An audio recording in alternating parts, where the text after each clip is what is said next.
और नारद जी महाराज प्रेरणा देते हैं। स्वयं के जीवन की पूर्व जन्म की कथा नारद जी ने सुनाई कि भगवान की भक्ति का, संत सत्संग का क्या प्रभाव है। नारद जी महाराज कहते हैं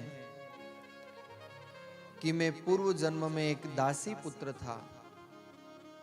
पिता का साया बचपन में उठ गया, मां के साथ अपना जीवन व्यतीत कर रहा था। जिस गांव में हम रहते थे उस गांव में एक बार संतों का सत्संग हुआ, चतुर्मास हुआ, और उस चातुर्मास में मेरी इतनी लगन लग गई, रोज मुझे संतों की प्रसादी प्राप्त हो जाती। संतों ने जब देखा ये बालक अकेला है तो वो संत भी जानबूझ करके पत्तल में उच्छिष्ट छोड़ने लगे, और संतों की इसी कृपा से आज धीरे धीरे जब मैंने ये प्रसाद ग्रहण किया तो मेरी वृत्ति परिवर्तित होने लगी। वृत्ति परिवर्तित होते होते मेरा मन भक्ति में लगा, लेकिन देखते देखते चतुर्मास कब पूर्ण हुआ, वो संत उस गांव को छोड़ करके जाने लगे। मिलत एक दारुण दुख देही, बिछड़त एक प्राण हर लेही। एक के मिलने से कष्ट होता है और एक के बिछड़ जाने से, चले जाने से कष्ट होता है। नारद जी महाराज विलाप करते हैं कि हे संतों, आप मुझे भी साथ लेकर के चलो। लेकिन संतों ने कहा अगर हम तुम्हें साथ ले चलेंगे तो मां का ध्यान कौन रखेगा। संत तो वहां से चले गए, लेकिन भक्ति के संस्कार मेरे अंदर विद्यमान कर गए। संत प्रसादी को पाते पाते मेरे अंदर हृदय में भक्ति जागृत हुई। संयोग की बात, एक दिन झोपड़ी से बाहर मां का निकलना हुआ। एक सर्प के द्वारा मां को डस लिया गया, मां का भी प्राणांत हो गया।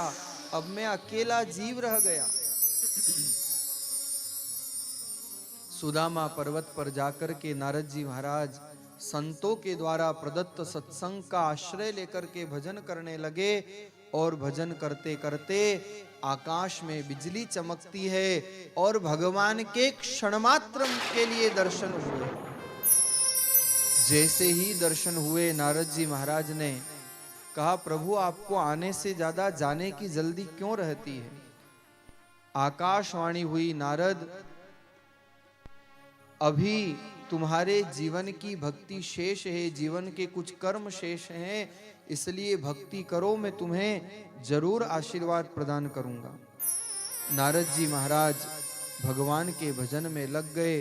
भजन करते करते एक दिन शरीरांत हो गया, आत्मा भगवान में विलीन हो गई, और नारद जी महाराज जो पूर्व जन्म में दासी पुत्र थे, आज ब्रह्म ऋषि के पद को प्राप्त हो जाते हैं।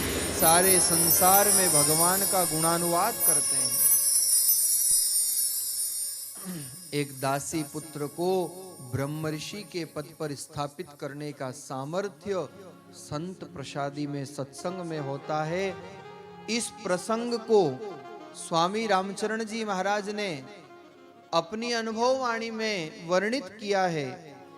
संता को प्रसाद आध कण आनंदकारी। एक आधा कण भी मिल जाए तो जीवन में आनंद प्रदान करता है। संता को प्रसाद आध कण आनंदकारी, शोग रोग भय हरे भृत्तिकु करे सुखारी। सुर सुरपति के आश भाग्य जो नरतन पावे, वेद करे बखान तास गुण गिनत न जावे। ता प्रसाद नारद भयो, हरि को निज हित जान। और राम चरण भागवत में कयो कृष्ण द्वेपान। इस प्रसंग का वर्णन नारद जी महाराज के पूर्व जन्म की कथा का वर्णन आपने वाणी जी में स्मरण कराया है। तो नारद जी कहते हैं कि भक्ति से ओतप्रोत होने का ये प्रभाव है, इसलिए आप जाइए और ऐसे ग्रंथ की रचना करिए जो भक्ति से ओतप्रोत हो।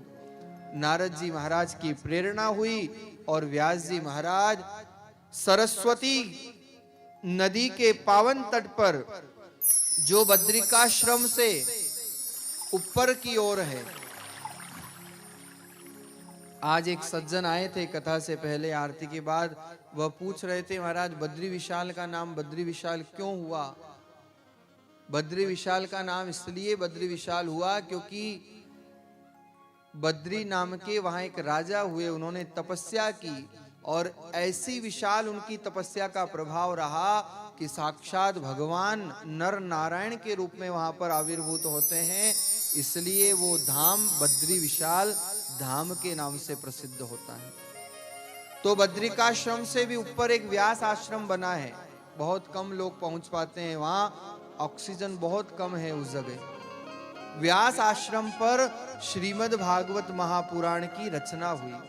सरस्वती का पावन तट और साक्षात गणेश जी महाराज लिखने के लिए पधारते हैं।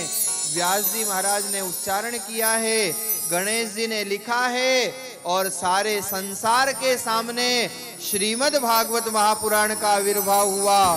बोलिए श्रीमद् भागवत महापुराण की जय हो। यह पावन ग्रंथ व्यास जी महाराज अपने पुत्र सुखदेव को प्रदान करते हैं। ऐसे इस ग्रंथ का पावन मंगलाचरण हुआ। उसके पश्चात ये कथा एक मोड़ लेती है, एक मोड़ लेती है, क्योंकि भागवत प्रारंभ कहां से है?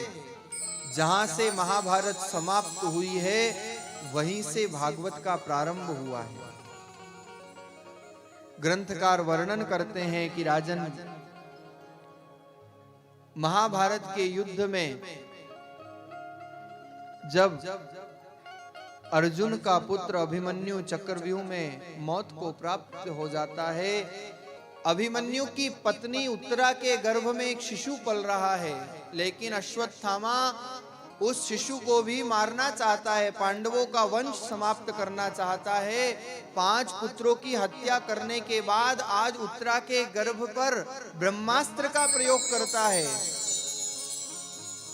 ये प्रसंग व्यास जी महाराज ने वर्णित किया जो भागवत का शुभारंभ है, और ये प्रसंग जीवन में बहुत बड़ी शिक्षा देता है। क्या है महाभारत और क्या है भागवत? जहां जो अपना नहीं है उसे भी जब हम लेने के लिए अपना हक जताते हैं, वहां पर महाभारत होती है। क्या हुआ था महाभारत में? जो अपना नहीं था उसे भी लेने का प्रयास हुआ, तो सदी का सबसे बड़ा युद्ध महासंग्राम हुआ। और क्या है भागवत? एक तरफ परीक्षित जिनका सब कुछ है, लेकिन वो सब छोड़ करके प्रस्थान कर जाते हैं। जब व्यक्ति अपने हक का भी छोड़ करके मन में प्रसन्न होता है, वहां से भागवत प्रारंभ होती है। जीवन में जब महाभारत का अंत होता है, तब जीवन में भागवत का प्रवेश होता है। ये